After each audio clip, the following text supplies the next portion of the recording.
ये जहां हम आप बैठे हैं, ये स्थल है आगे ही जहां कल शोभा यात्रा आई, जहां से पंडित गया प्रसाद जी महाराज की समाधि।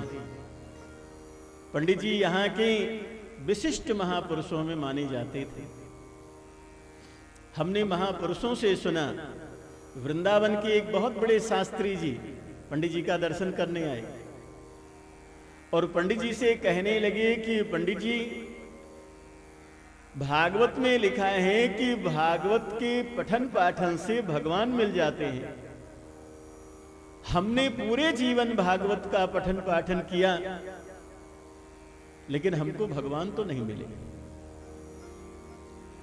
तो पंडित जी ने कहा, शास्त्री जी ईमानदारी से बताना, आपने जो भागवत का पठन पाठन किया वो अपनी प्रतिष्ठा के लिए, अपने नाम के लिए, अपनी समृद्धि के लिए किया या भगवत प्राप्ति के लिए किया? शास्त्री जी ने कहा, किया तो अपने नाम के लिए, अपनी समृद्धि के लिए, अपनी पद प्रतिष्ठा के लिए। तो पंडित जी गया प्रसाद जी महाराज ने कहा कि वो सब आपको मिला कि नहीं? भागवत की कृपा से आपका नाम हो गया कि नहीं हुआ? पद प्रतिष्ठा मिल गई कि नहीं मिल गई? बोले वो तो मिल गई। तो पंडित जी ने कहा कि अगर भगवान की कामना होती तो भगवान भी आपको मिल जाते, क्योंकि भागवत जी तो साक्षात कल्प वृक्ष हैं। क्या भगवान को पाने के लिए भागवत जी का आश्रय लेने के बाद और भी कुछ करना पड़ेगा? व्यास जी कहते हैं और कुछ भी नहीं करना पड़ेगा, केवल भागवत जी के आश्रय से जीवन के सारे लाभ तो प्राप्त हो ही जाएंगे, और जीवन का जो सबसे परम लाभ है ईश्वर प्राप्ति, वो भी भागवत के आश्रय से आपको हो जाएगी। श्रीमद्भागवते महामुनि कृते किं मा परैरीश्वरः। ठीक है, भागवत से भगवान मिल जाएंगे, मानव जीवन ही सार्थक हो जाएगा, लेकिन कब मिलेंगे ये बताइए? कितनी भागवत सुनना पड़ेगा? पूरे 108? कहते नहीं पहले मिल जाएंगे। तो कितनी 11, 21? कुछ तो सुनना पड़ेगा, कुछ तो अनुष्ठान करवाना पड़ेगा। कहते नहीं इतनी जरूरत नहीं है, एक तो कम से कम करना पड़ेगा। कहते इतनी भी जरूरत नहीं है। भक्त जिस समय भागवत की भावना उसके मन में पैदा होती है कि हमें भागवत का अनुष्ठान करवाना है, पाठ करवाना है, सुनना है, यजमान बनना है, भागवत के प्रति जैसे भक्त के हृदय में भावना उत्पन्न होती है, उसी क्षण भगवान उसके हृदय में आकर के अवरुद्ध हो जाते हैं, विराजमान हो जाते हैं। ऐसा नहीं, अवरुद्ध हो जाते हैं। जैसे आप लोग अवरुद्ध हो गए ना, भागवत का आपका पाठ चल रहा है इसलिए कहीं जा ही नहीं सकते, और विराजमान तब माना जाता है कि जब ऐसे आप बैठे हो, आपको घंटे घाण मन लगा, नहीं मन लगा तो आप उठ करके चले गए। ऐसे ही भागवत सुनने की भावना जब भक्त के हृदय में शुश्रूषा पैदा होती है, उसी क्षण भगवान आकर के हृदय में विराजमान हो जाते हैं।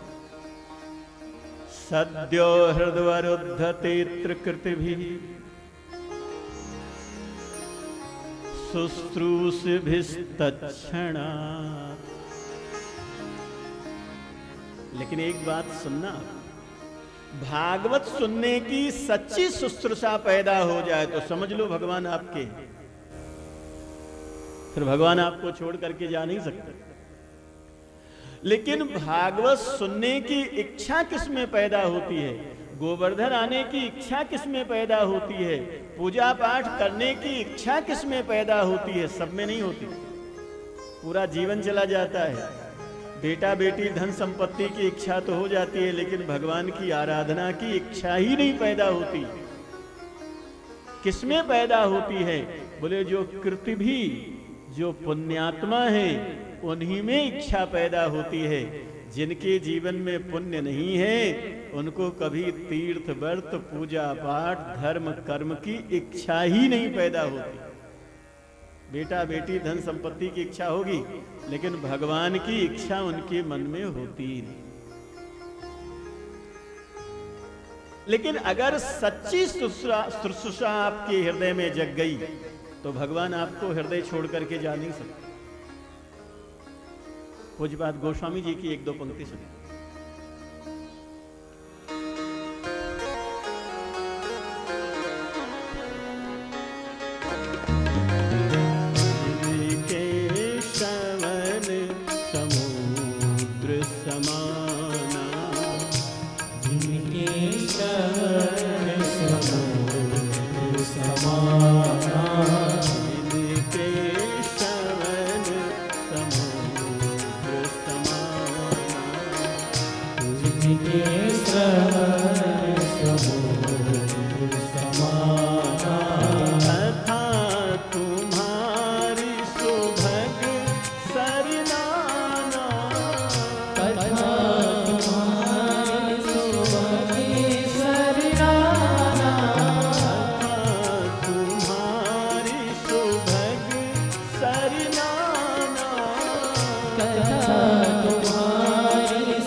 तीसरे मंत्र में कह रहे हैं, नाना पुराण निगम कल्पतरोर गलितम फलम शुक मुखाद मृत द्रव संयुतम पिबत भागवतम रसमालयम मुहुरहो रसिकाः भुवि भावुकाः।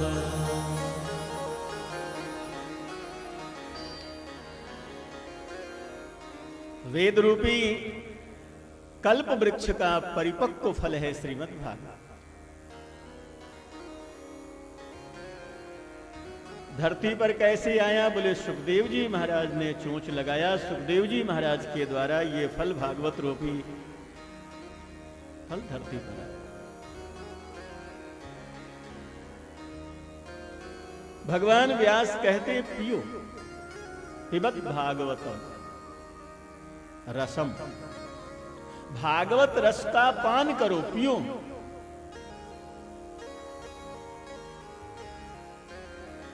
तो भागवत तो महाराज सुनी जाती है। व्यास जी कहते हैं सुनी हुई वस्तु आप भूल सकते हैं, लेकिन जिसको पी लिया है उसका असर हो करके ही रहेगा। तो भक्तों, कानों का पुट बना करके भागवत रस का पान करो। आलयम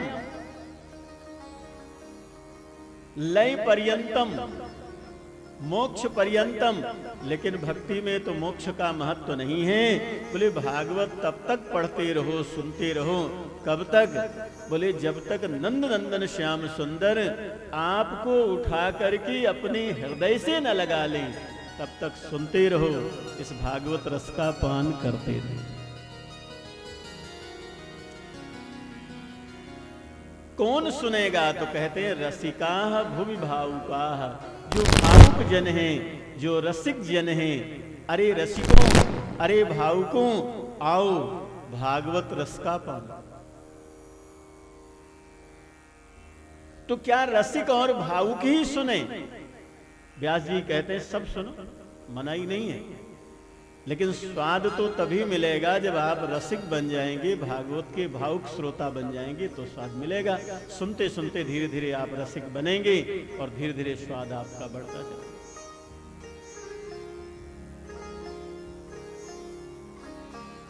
नैमिषारण्य में पहले अध्याय में शौनकादिशियों के द्वारा प्रश्न है, हम लोग सुनेंगे, लेकिन बीच में 2 मिनट का एक संकीर्तन भाव से करें।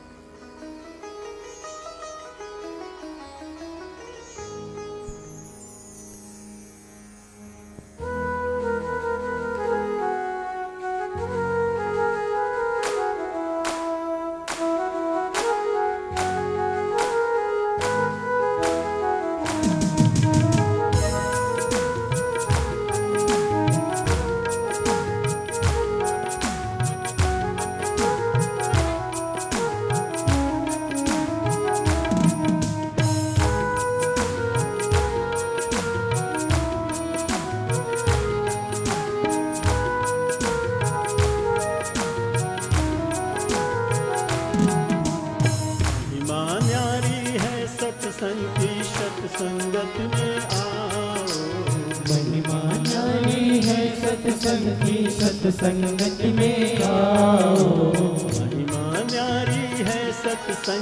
सत्संगत में आओ। महिमा न्यारी है सत्संग की सत्संगत में आओ। मनोकामना पूर्ण होगी नाम हरि के गाओ।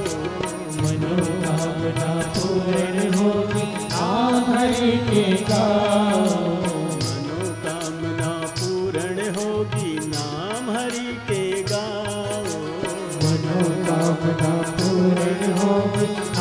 हरि के गाओ।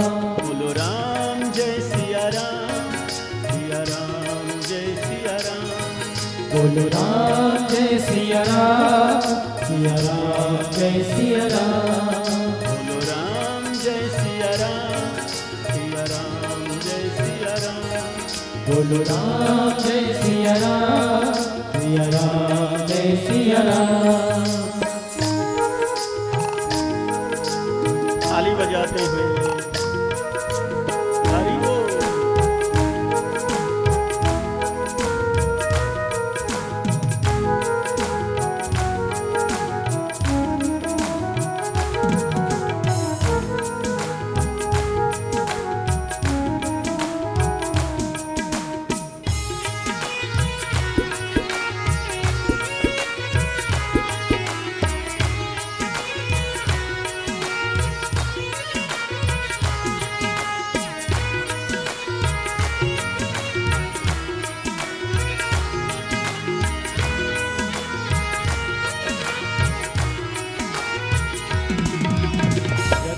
ठुकराए प्राणी भी सत्संग अंदर आए, सत्संग अंदर आए। ठुकराए प्राणी भी सत्संग अंदर आए, सत्संग अंदर आए। परम कृपालु है वो ईश्वर, सबको गले लगाए, सबको गले लगाए। परम कृपालु है वो ईश्वर, सबको गले लगाए, सबको गले लगाए। मिलेगी भक्ति बढ़ेगी शक्ति, शरण हरि के आओ। मिलेगी भक्ति बढ़ेगी शक्ति, शरण हरि के आओ। मिलेगी भक्ति बढ़ेगी शक्ति, शरण हरि के आओ। मिलेगी भक्ति बढ़ेगी शक्ति, शरण हरि के आओ। मनोकामना पूर्ण होगी, नाम हरि के गाओ। मनोकामना पूर्ण होगी, नाम हरि के गाओ। मनोकामना पूर्ण होगी, नाम हरि के गाओ। मनोकामना पूर्ण होगी, नाम हरि के गाओ। राम जय सिया राम, सिया राम जय सिया राम। बोलो राम जय सिया राम, सिया राम जय सिया राम। राम जय सिया राम, सिया राम जय सिया राम। बोलो राम जय सिया राम, सिया राम जय सिया राम।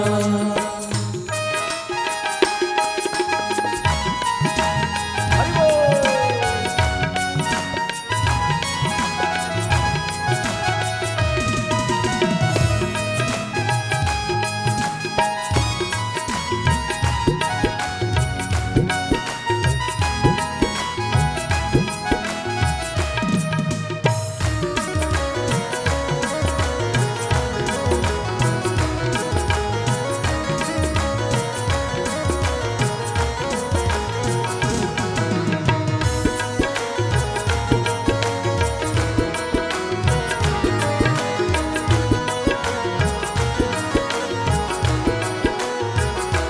जिसने तुम्हें जगत में भेजा, देकर सुंदर काया, देकर सुंदर काया।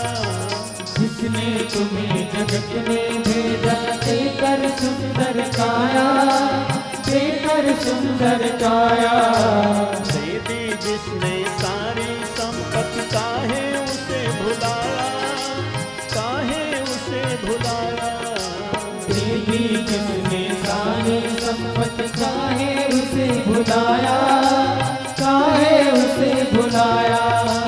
सोच ले मन में सुख नहीं धन में, शरण हरि के आओ।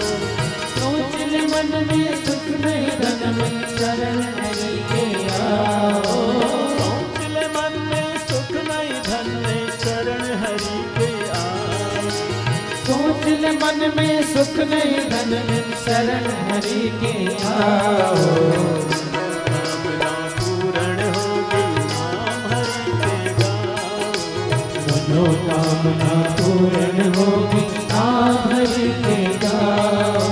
मनोकामना पूर्ण होगी, नाम हरि के गाओ। मनोकामना पूर्ण होगी, नाम हरि के गाओ। हरि बोल।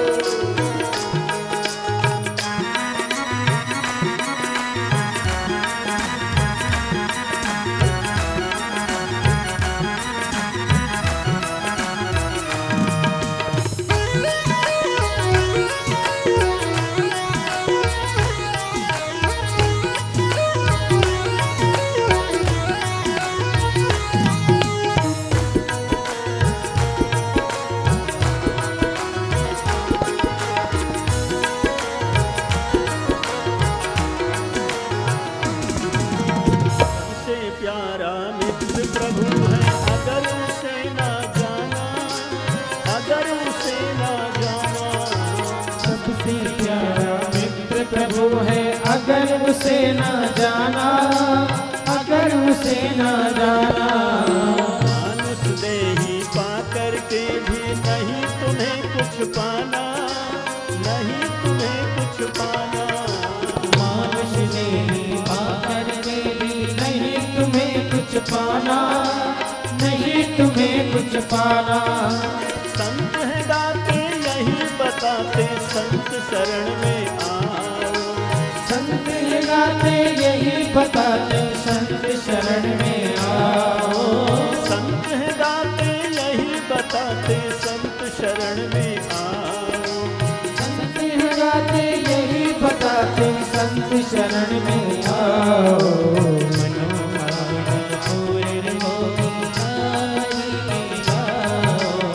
मनोकामना पूर्ण होगी नाम हरि के गाओ।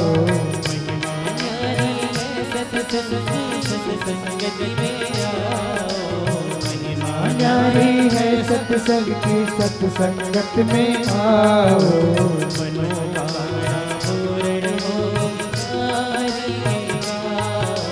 मनोकामना पूर्ण होगी नाम हरि के गाओ।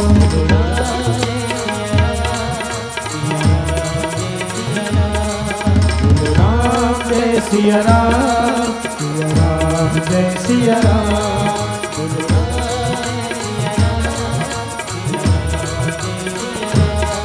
बोलो राम जय सिया राम, सिया राम जय सिया राम।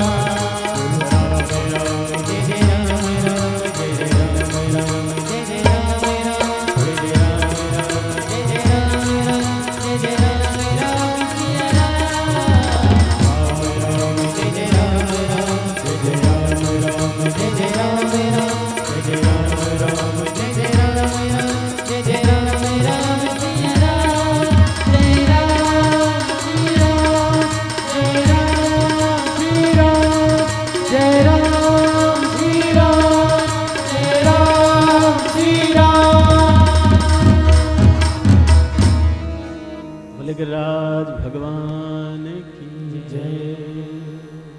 बोलो गिरिराज महाराज की जय। जय श्री राधे। जय श्री राम। देखिए, निवेदन करना है यहाँ जो भक्त मंडल लोग हैं, जय श्री राधे के मतलब आप लोग जो आगे ज़्यादा संख्या में आते हैं तो आधा ही चित्र आता है जय श्री राधे। पूरा चित्र आना है तो अपने जगह पर ज़्यादातर लोगों को पूरे दिखाई अच्छी देती है, तो आगे ज़्यादा भीड़ नहीं करेंगे और अपने स्थान पर नृत्य करेंगे। माताओं बहनों से विशेष निवेदन है कि एक दूसरे से रगड़ हो जाता है, ये नहीं करेंगे। जय श्री राधे। हम लोग तो सीताराम वाले हैं, लेकिन गिरिराज जी महाराज के यहाँ हैं जय श्री कृष्ण श्री जय श्री राधे, सब एक ही बात है। बोलो गिरिराज महाराज की। आप लोग संकेत से समझ जाएंगे।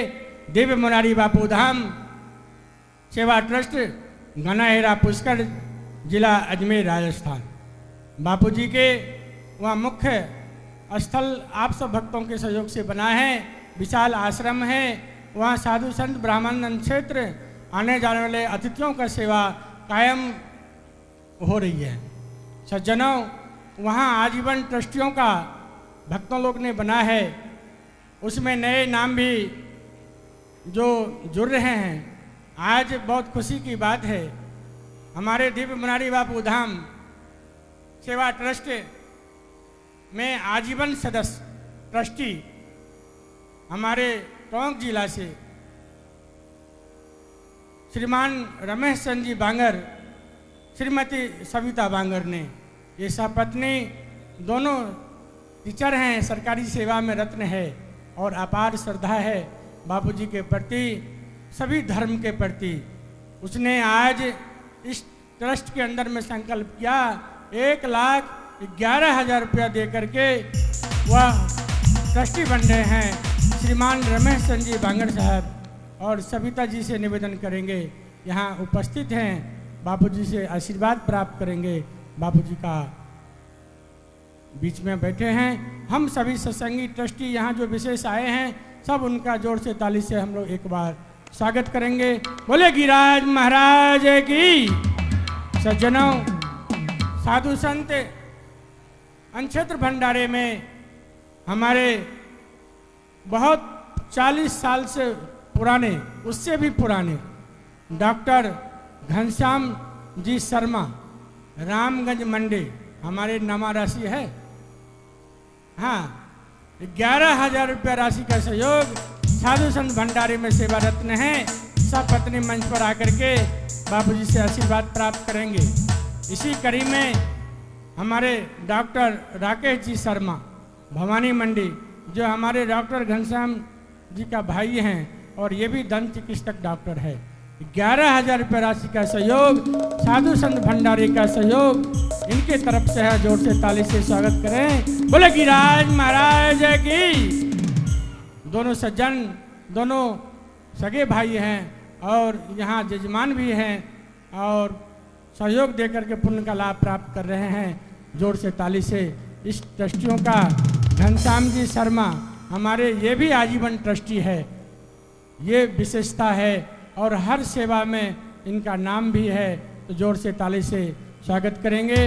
और हमारे श्रीमती पुष्पा देसाई, श्रीमान मोरेश्वर जी देसाई वकील हैं और लगभग 75 साल की उम्र है।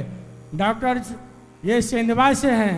11,000 रुपया का सहयोग इनका भी अन्य क्षेत्र में सेवा आ रहे हैं। दिव्य मुरारी बापू धाम सेवा ट्रस्ट का ये भी आजीवन ट्रस्टी है। पुष्पा देसाई और मोरेश्वर जी देसाई से निवेदन करेंगे आप मंच पर आकर के जो 11,000 रुपया संत भंडारे अन्य क्षेत्र में जो सेवा प्रदान किए हैं, जोर से इनका हम ताली से स्वागत करेंगे। ये भी आपके ट्रस्ट का आजीवन ट्रस्टी है और हमारे जो मुख्य यजमान है वह तो हमेशा का आजीवन ट्रस्टी बना हुआ है। जोर से इनका ताली से एक बार अभिनंदन और स्वागत करेंगे। इसी कड़ी में हमारे राम किशन जी गुप्ता, सुधा गुप्ता झांसी यूपी से यहाँ जजमान हैं और हमारे ट्रस्टी भी हैं। 51 रुपया साधु संतों के भंडारे में सेवा रत्न हैं। आप जोर से ताली से स्वागत करें। रामकिशन जी गुप्ता, सुधा गुप्ता यहाँ आकर के बापूजी से आशीर्वाद प्राप्त करें। जय श्री राम। इसी कड़ी में हमारे जो ये आयोजन हो रहा है, ये तीर्थाटन आयोजन समिति एक बना है। इसमें अभी तक 360 मेंबर है, जिसमें एक मेंबर आज नवीन हमारे दीपक जी शुक्ला यूपी से मुगरा वासापुर से 11,000 रुपया दे करके आजीवन सदस्य बन रहे हैं। जोर से ताली से स्वागत करेंगे। दीपक जी शुक्ला से निवेदन करेंगे आप मंच पर आकर के इस समिति का जो सदस्य ग्रहण किया है आप आशीर्वाद प्राप्त करेंगे। हम लोग जोर से उनका ताली से अभिनंदन स्वागत करें। बोलो गिरिराज महाराज की। देखिए हमारे नंद किशोर जी काबरा अपने धन पत्नी के पुण्य स्मृति में, रतन देवी काबरा के पुण्य स्मृति में 5,101 रुपया का सहयोग दे करके उनका पुण्य लाभ प्राप्त कर रहे हैं। काबरा साहब से निवेदन करेंगे आप मंच पर पधार करके अपने धन पत्नी के पुण्य स्मृति का जो ये संदेश इन्होंने दिया है, अभी वर्तमान में भी इसकी पत्नी स्वर्गवासी हुआ है। जोर से इनका ताली से स्वागत करेंगे।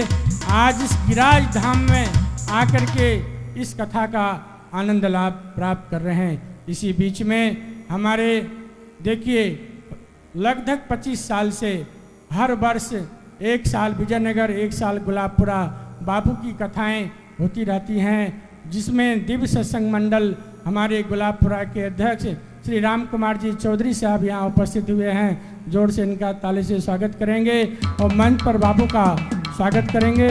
और हमारे सचिव सुभाष जी काबरा जो गुलाबपुरा वो भी यहाँ उपस्थित हैं, मंच पर बापू का मालार्पण से स्वागत करेंगे और हम लोग जोर से उनका ताली से स्वागत भी करेंगे। सज्जनों, साधु लाल जी गुप्ता अलवर जिला के हैं, बापूजी के भक्त हैं और साधु संत भंडारे में 5,000 रुपया का सहयोग दे करके पुण्य लाभ प्राप्त कर रहे हैं। जोर से ताली से स्वागत करेंगे।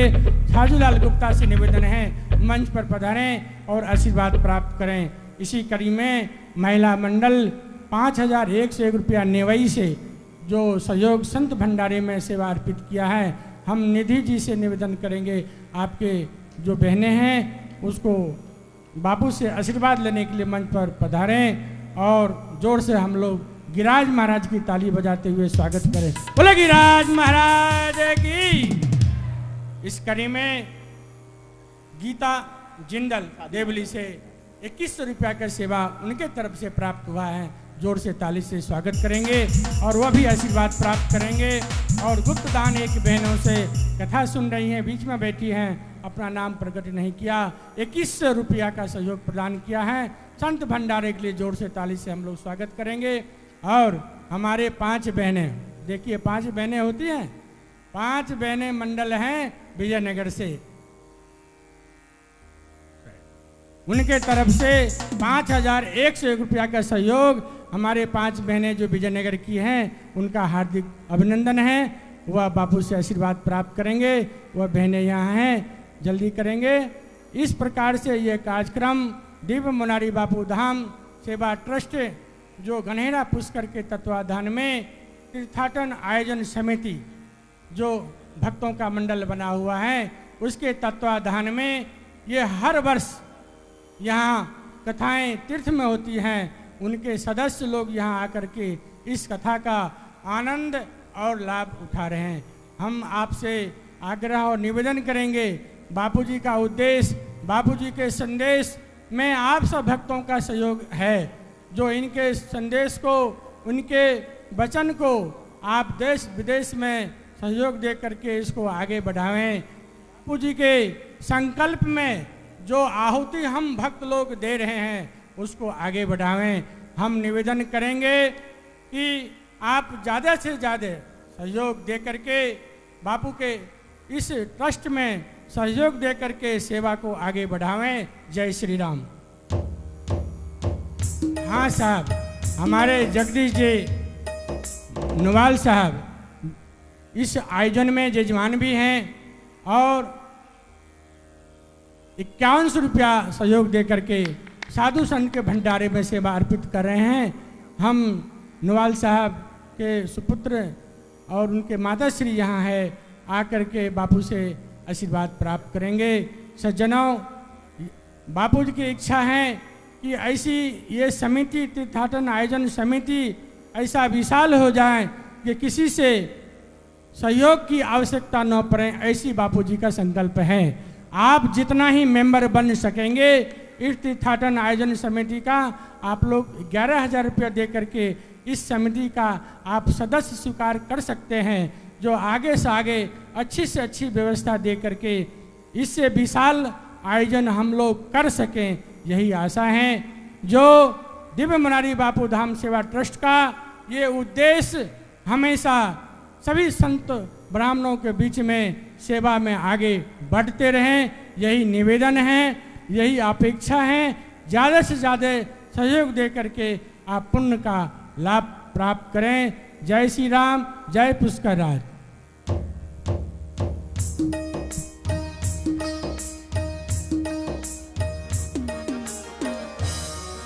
लिंगराज महाराज की। व्यास जी के शब्दों में सुने।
नैमिषारण्य की पावन भूमि है। 18 पुराणों की कथा चल रही है। उस अनुष्ठान में श्रीमद् भागवत महापुराण का अनुष्ठान 88,000 महात्मा श्रोता के रूप में विराजमान हैं। उसमें श्री शौनक जी जो हैं वो मुख्य हैं। इसलिए भागवत में बार बार शौनको आज ही वर्णन है।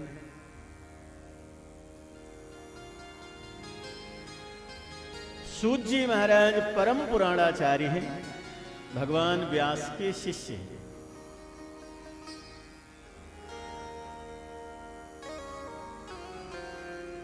नैमिषे अनमिष क्षेत्र, ये जो नैमिषारण्य है ये अनमिष क्षेत्र है। अनमिष नाम है हमारे भगवान का। निमि कहते हैं पलक को, और पलक गिरने का जो समय है उसको कहते हैं निमिष। रामायण के सुंदरकांड में है ना, निमिषे निमिषि करुणानिधि जाहि कल्प समबीत।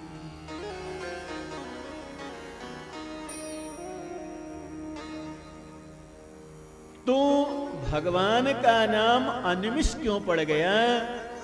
बोले हमारे जो भगवान नारायण हैं इनकी पलकें कभी गिरती नहीं। हम आपकी पलकें गिरती हैं, उसका कारण भागवत के 9वें स्कंद में कथा है।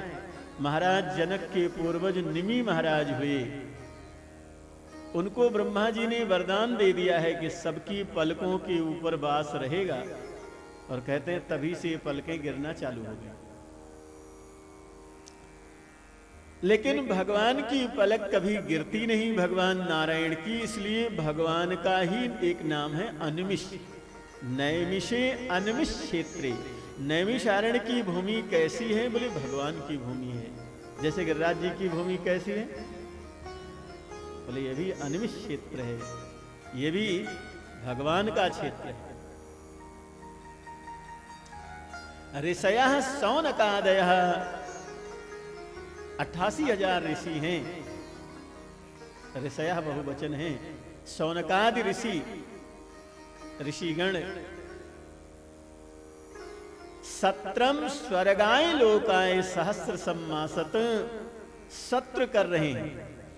जैसे अपने यहां ये 9 दिन का सत्र चल रहा है, वैसे वो लोग 1000 वर्ष का सत्र कर रहे हैं। नैमिषारण्य या तो 1000 दिन का सत्र कर रहे हैं, दोनों मानने में कोई तकलीफ नहीं है। तो महात्मा लोग नैमिषारण्य में इतना बड़ा सत्र क्यों कर रहे हैं? इतना बड़ा ज्ञान यज्ञ क्यों चला रहे हैं? तो कह रहे हैं स्वर्गाय लोकाय। सीधा अर्थ ये होता है स्वर्ग लोक की प्राप्ति के लिए।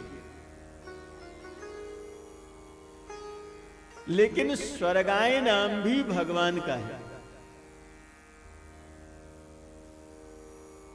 कहते हैं कि स्वर्ग में किसी भी कोने में आप खड़े रहो, हर जगह भगवान का ही नाम सुनाई पड़ता रहता है। इसलिए हमारे भगवान का एक नाम है स्वर्गाय। भगवान की प्राप्ति के लिए ये ऋषि लोग विशाल सत्र चला रहे हैं नैमिषारण्य में। 17 स्वर्गाय लोकाय सहस्र सम्मासत।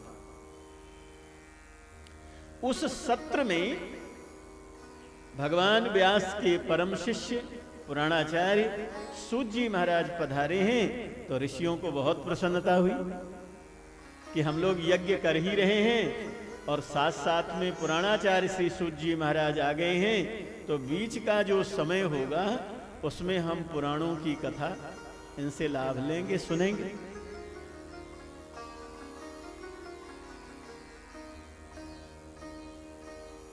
सूत जी महाराज को एक सुंदर आसन व्यासासन के ऊपर विराजमान किया गया है। ऋषियों ने उनका पूजन कर लिया है।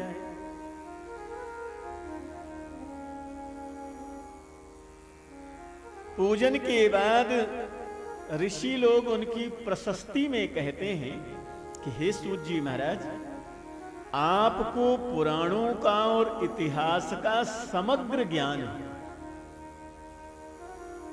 पुराण और इतिहास में अंतर है। पुराण किसको कहते हैं? बोले पुराणम भवति। धर्म सम्राट श्री करपात्री जी महाराज का ये भाव है। वो कहते हैं कि जो कथाएं अत्यंत प्राचीन होते हुए भी अत्यंत नवीन है, भागवत में, रामायण में या धर्म शास्त्रों में जो कथाएं हैं, युग बीत गए हैं, लेकिन आज भी उन कथाओं का हमारे आपके जीवन से उतना ही संबंध है। तो जो अत्यंत प्राचीन होते हुए भी अत्यंत नवीन है, उसको कहते हैं पुराण। इतिहास किसको कहते हैं? बोले इति मतलब ऐसा, हा मतलब निश्चित रूपेण, आस मतलब हुआ। जो घटना जैसी घटी वैसी की वैसी लिख दी गई, इसको कहते हैं इतिहास। शौनकाद ऋषि कहते हैं श्री सूत जी से कि आपने पुराण, इतिहास और जितने भी धर्मशास्त्र हैं, इसका बहुत अच्छे ढंग से अध्ययन किया है। हमारे गुरुदेव भगवान व्यास के चरणों में बैठ करके आपने समस्त धर्मों का, धर्मशास्त्रों का अध्ययन किया है, और हमारा सौभाग्य है कि हमारे सत्र में ऐसे आप पधारे हैं। भागवत के शब्दों में सुनी।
शौनकाद ऋषि श्री सूत जी से कहते हैं कि आज हम आपसे कुछ पूछेंगे।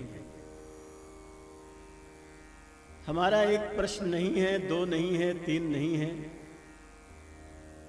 हम 6 प्रश्न आपसे करेंगे। 6 प्रश्न किया है। पहला प्रश्न किया है, मनुष्य जीवन का, मानव जीवन का श्रेय क्या है? दो चीजें होती हैं, एक होता है प्रेह और एक होता है श्रेय। प्रेह कहते हैं जो हमारे मन को अच्छा लगता है, और श्रेय कहते हैं जिसमें हमारा कल्याण है। तो मानव जीवन का श्रेय क्या है? मनुष्य शरीर हमको मिला है, क्या कुछ करें कि हमारा मानव जीवन पाना सार्थक हो जाए। दूसरा प्रश्न किया, समस्त शास्त्रों का सार क्या है? हे सूत जी महाराज, हम कहां सभी शास्त्रों को पढ़ पाएंगे, और पढ़ भी लें तो उसका सार कहां निकाल पाएंगे। आप भगवान व्यास के शिष्य हैं, समस्त धर्म शास्त्रों का आपने अध्ययन किया है, तो हम आपसे जानना चाहते हैं कि सबका निचोड़ बता दीजिए, सबका सार, सभी धर्म शास्त्र, सभी पुराणों का सार। तीसरा प्रश्न, भगवान के अवतार का प्रयोजन क्या है? क्यों लेते हैं भगवान अवतार? चौथा प्रश्न, भगवान अवतार लेकर के क्या करते हैं? पांचवा प्रश्न, भगवान के कुल कितने अवतार हुए? कोई कहते हैं भगवान के 10 अवतार हैं, कोई कहते हैं भगवान के 24 अवतार हैं, कोई कहते हैं भगवान के अनंत अवतार हैं। सब एक मत नहीं है। आप समस्त पुराणों का ज्ञान रखते हैं, आपसे हम जानना चाहते हैं कि भगवान के कुल कितने अवतार हैं। और छठवां और आखिरी प्रश्न किया कि भगवान गीता जी में कहते हैं कि जब अधर्म बहुत बढ़ जाता है तो मैं अवतार लेकर के अधर्म का नाश करता हूं, धर्म की स्थापना करता हूं। तो नंद नंदन श्याम सुंदर भगवान श्री कृष्ण लीला पूरी करके जब भगवान अपने धाम चले गए तो धर्म किसकी शरण में गए?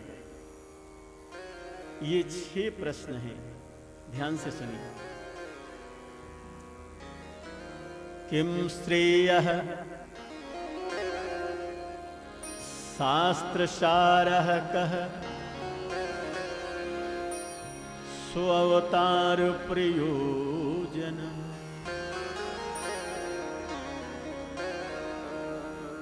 किम कर्म के अवतारस्य धर्मं कम शरणं गता।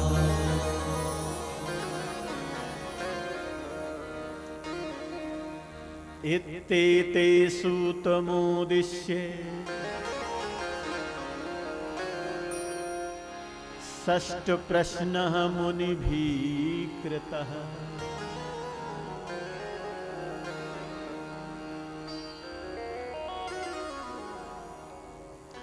श्री सूत जी ने कहा, आप लोगों ने बहुत अच्छा प्रश्न किया है, हम उत्तर जरूर देंगे, लेकिन हम अपने गुरुदेव की वंदना कर लेते हैं और 2 मंत्रों में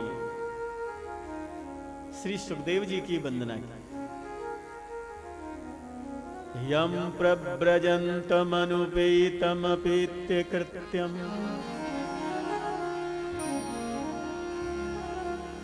द्वैपायनो विरह कातरया जुहा।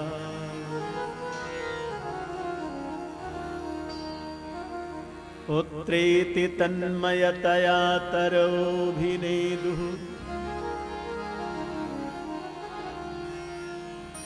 तम सर्वभूत हृदयं मुनिमानतो।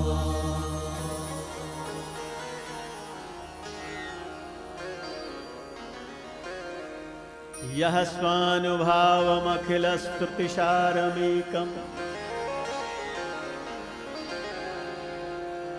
अध्यात्मदीपमतितितीर्षितां तमुन्धम्।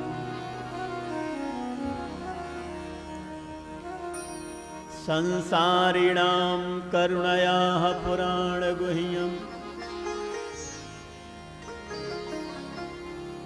तम व्यास सूनुमुपयामि गुरुं मुनि।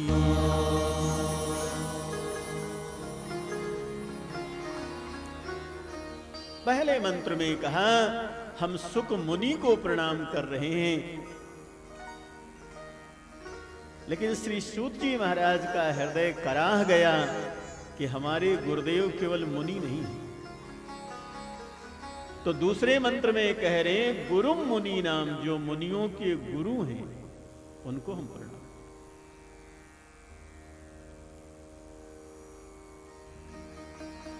भागवत के प्रथम स्कंद में इन मंत्रों के माध्यम से सुखदेव जी महाराज का पूरा चरित्र है।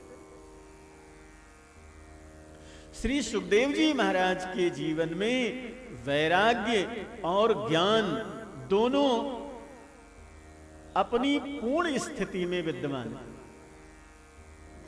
वैराग्य तो इतना ज्यादा है कि ये जन्मजात सन्यासी हैं, जन्मजात महात्मा हैं। ये सत्संग सुने और इनको धीरे धीरे भगवान में प्रेम हो गया और ये बाद में महात्मा बन गए, वो वाले महात्मा नहीं है। ये जन्मजात महात्मा हैं। जन्म लेते ही घर छोड़ करके वन चले गए। वैराग्य तो बहुत स्पष्ट दिखाई पड़ रहा है। और ज्ञान इनका इतनी उच्च कोटि का है कि इनको भगवान के अलावा कुछ दिखाई ही नहीं पड़ता। इनको स्त्री पुरुष का ज्ञान नहीं है। ये स्त्री है, ये पुरुष, इस बात का ज्ञान इनको नहीं है। आगे आगे श्री सुखदेव जी चले जा रहे हैं। पीछे जिनकी वृद्धावस्था है, वेदों का विभाग करने वाले 18 पुराणों के रचयिता, महाभारत जैसे धर्मशास्त्र के रचयिता भगवान व्यास पीछे पीछे, पुत्र रुक जाओ, पुत्र रुक जाओ। एक सरोवर में कुछ देवांगनाएं स्नान कर रही थीं। सुखदेव जी महाराज वस्त्र ही नहीं पहन रखे। ये वस्त्र नहीं पहनते। इनमें कोई विकार है ही नहीं, तो वस्त्र की आवश्यकता ही नहीं।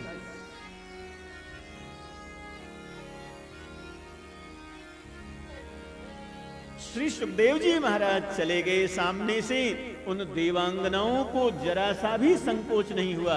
और जब भगवान व्यास आए तो कहते हैं देवांगनाएं सब जल्दी जल्दी सरोवर से निकल करके अपने वस्त्र आदि सब सावधान होकर के सबने प्रणाम किया। और सबने कहा बाबा क्षमा करना, हमको पता नहीं था कि आप इधर से आने वाले। व्यास जी ने कहा लेकिन देवियों,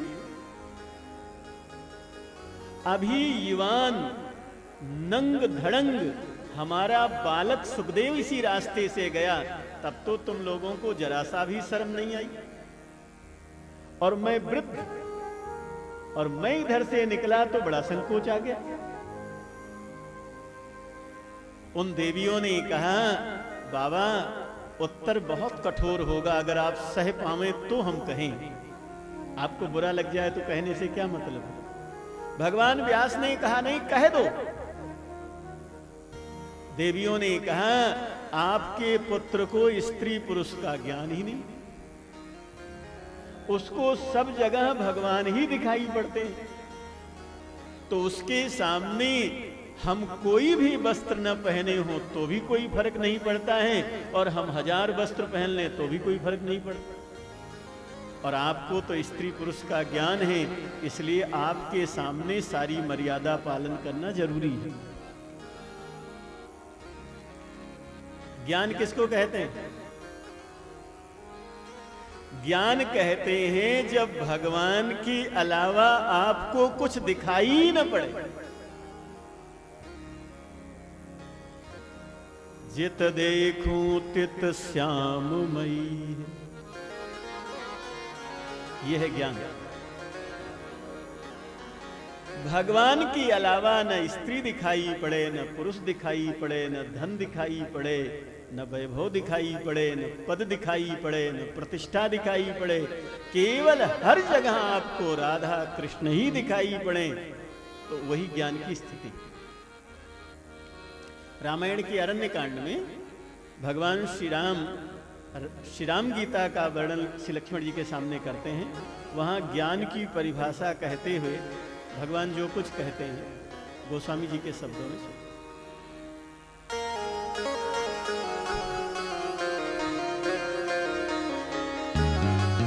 ज्ञान मान जहाँ एक नाही, ज्ञान मान जहाँ एक नाही, ज्ञान मान जहाँ एक नाही, ज्ञान मान जहाँ एक नाही, देखिए ब्रह्म समान सब माही, देखिए ब्रह्म समान सब माही, देखिए ब्रह्म समान सब माही, देखिए ब्रह्म समान सब माही, ज्ञान मान जहाँ एक नाही, ज्ञान मान जहाँ एक नाही, ज्ञान मान जहाँ एक नाही, ज्ञान मान जहाँ एक नाही, कहीं तात सो परम विरागी, कहीं दासो परम विरागी, कहीं तात सो परम विरागी, कहीं दासो परम विरागी, ऋण संसिद्धि तीन गुण त्यागी, तीन संगीन तीन गुण त्यागी, ऋण संसिद्धि तीन गुण त्यागी, तीन संगीन तीन गुण त्यागी, धर्म ते विरति जोग ते ज्ञाना, धर्म ते विरति जोग ते ज्ञाना, धर्म ते विरति जोग ते ज्ञाना, धर्म ते विरति जोग ते ज्ञाना, ज्ञान मोक्ष प्रद वेद बखाना, ज्ञान मोक्ष प्रद वेद बखाना, ज्ञान मोक्ष प्रद वेद बखाना,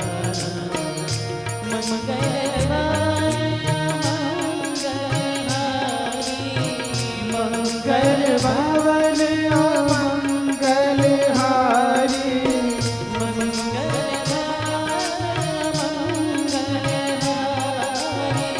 मंगल भवन मंगल हारी,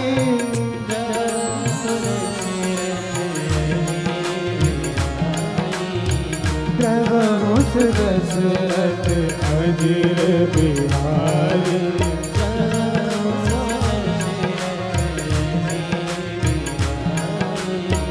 प्रभु दशरथ अजिर बिहारी। वैराग्य क्या है?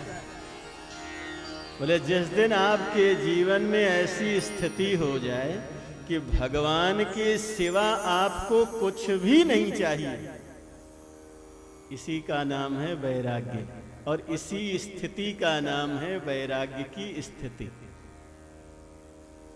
और ऐसा जीवन में जो दिन आ जाएगा ना, तो आपको परम शांति मिल जाएगी, फिर आपको कोई अशांति नहीं रहेगी।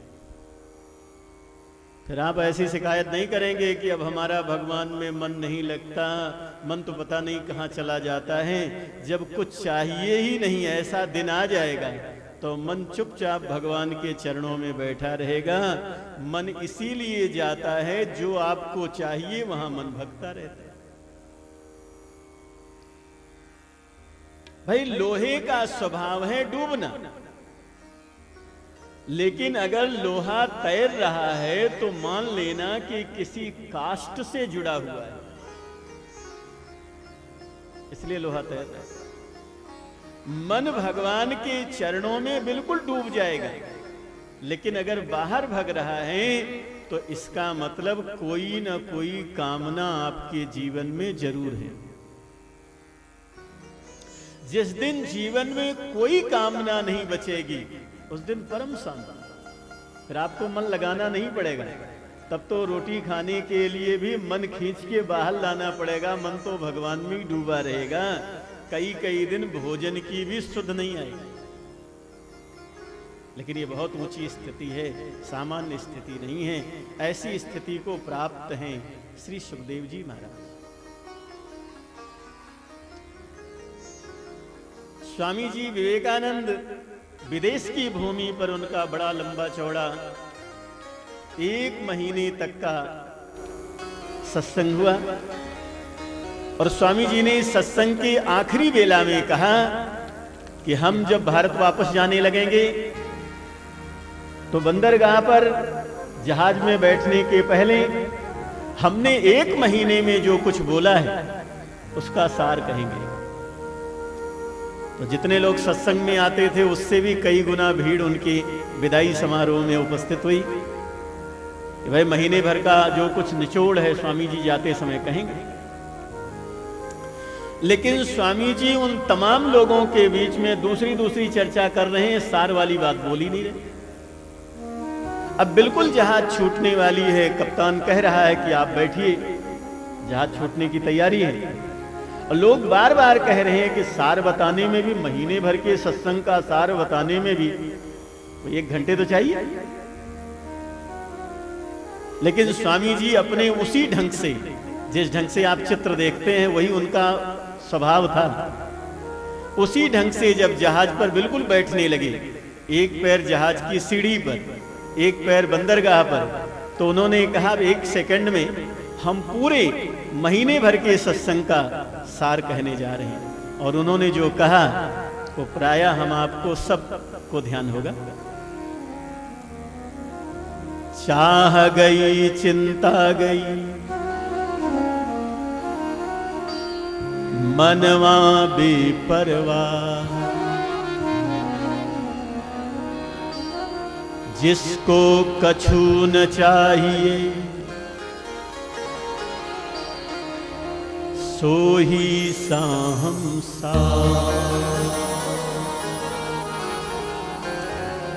उसी दिन वो सेठों का सेठ बन जाएगा जिस दिन उसको कुछ नहीं चाहिए। फिर उसको कहीं कोई अशांति रह ही नहीं जाएगी।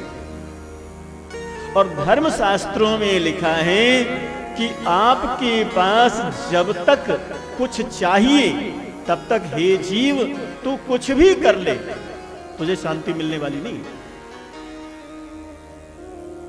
भगवान के अलावा अगर आपके मन में कोई कामना है तो तू जो करना हो कर ले, लेकिन धर्म शास्त्र कहते हैं कि शांति नहीं मिलेगी।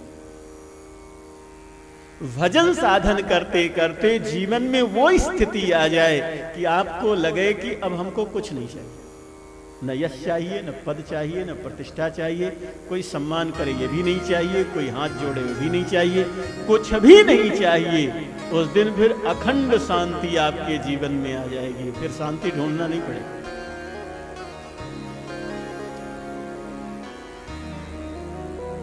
और ज्ञान उसको कहते हैं, वैराग्य उसको कहते हैं ईश्वर के अलावा कुछ नहीं चाहिए, और ज्ञान उसको कहते हैं कि ईश्वर के अलावा कुछ दिखे ही नहीं। आकर 4,84,000 जात जीव जलथल नब्बासी, सिया राम मैं सब जग जानी, करहूं प्रणाम जोर जुग पानी। जब ऐसी स्थिति हो जाए तो समझ लेना अब ज्ञान में प्रतिष्ठित हो गए। दुनिया भर की किताब पढ़ ली और काम क्रोध लोभ मोह मद मत्सर में पीड़ित हैं, दुखी हैं, तो ज्ञान नहीं है, वो केवल मस्तिष्क की कसरत है। आपने कसरत ज्यादा किया है, बहुत कुछ कंठस्थ किया है, बड़ा परिश्रम किया है, लेकिन ज्ञान आपको हो गया, वो वाली बात नहीं। श्री सुखदेव जी महाराज के चरित्र में ये दोनों बातें स्पष्ट दिखाई पड़ती हैं। पूर्ण रूपेण वैराग्य, पूर्ण रूपेण। आइए 2 मिनट का एक संकीर्तन करते हैं, फिर आगे चलते हैं।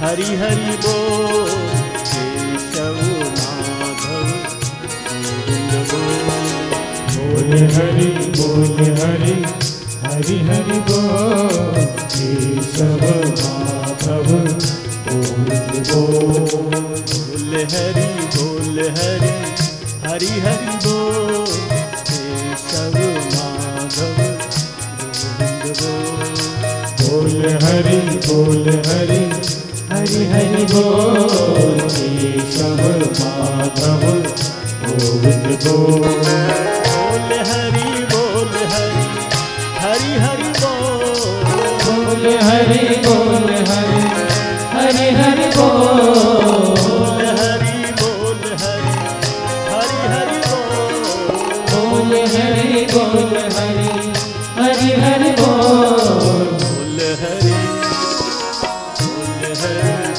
हरि हरि हरि बोल केशव माधव बोल हरि बोल हरि हरि हरि बोल केशव माधव